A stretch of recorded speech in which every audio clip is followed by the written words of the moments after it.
Renungan Katolik Paroki Maria Bunda Karmel Tomang.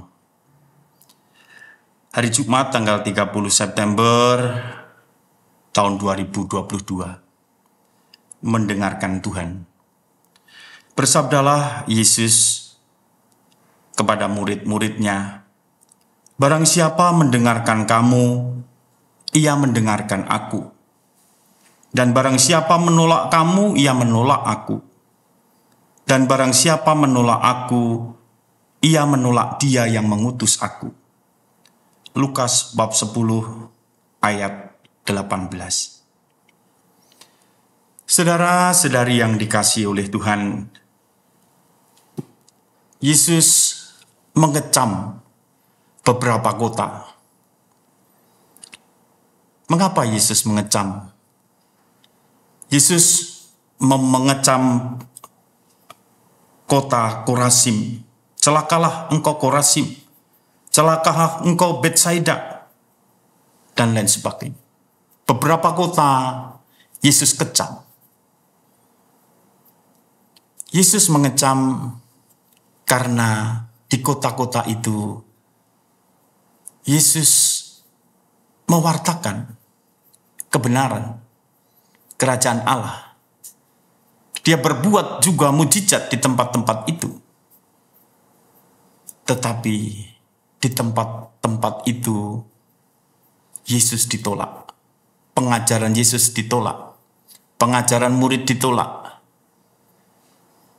Karena itu Yesus mengecam, "Celakalah engkau Korazim, celakalah engkau Betsaida." Karena kalau ada terjadi mujizat di tempat ini, di tempat Tirus dan Sidon, mereka sudah bertobat. Artinya Yesus membandingkan, kalau terjadi mujizat pengajaran yang luar biasa itu terjadi di tempat lain, mereka akan bertobat. Tetapi di tempat ini tidak ada pertobatan.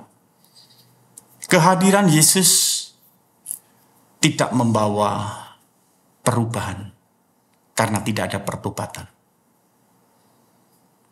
Dan kemudian Yesus memberikan kepada para murid pesan, "Barang siapa mendengarkan kamu, ia mendengarkan aku. Barang siapa menolak aku, ia menolak aku.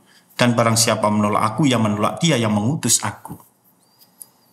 Sabda Tuhan ini mengingatkan juga kepada kita bahwa kita harus mempunyai sikap di dalam hidup kita mendengarkan Tuhan.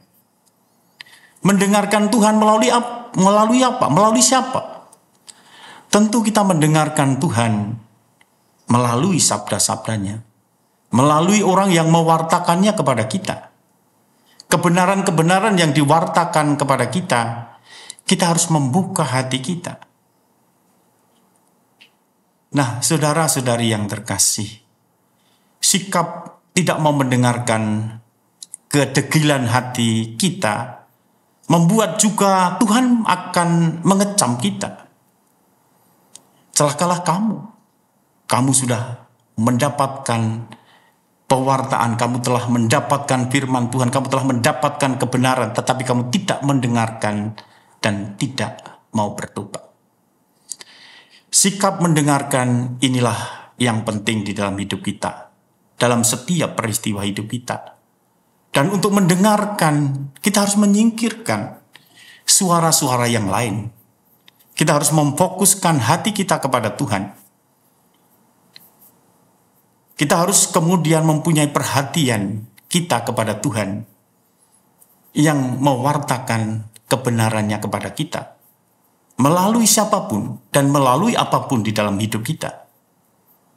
Santo Yohanes dari Salib, dia mengatakan, Tuhan bersabda melalui keheningan.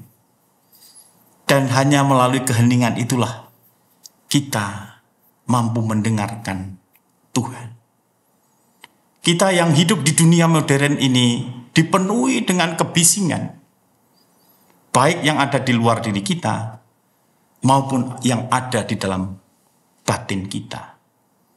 Dan untuk bisa mendengarkan Tuhan, kita harus menyingkirkan kebisingan itu yang terutama di dalam hati kita. Kita harus ada waktu untuk mendengarkan Tuhan yang berbicara terlebih di dalam hati kita. Tuhan memberkati.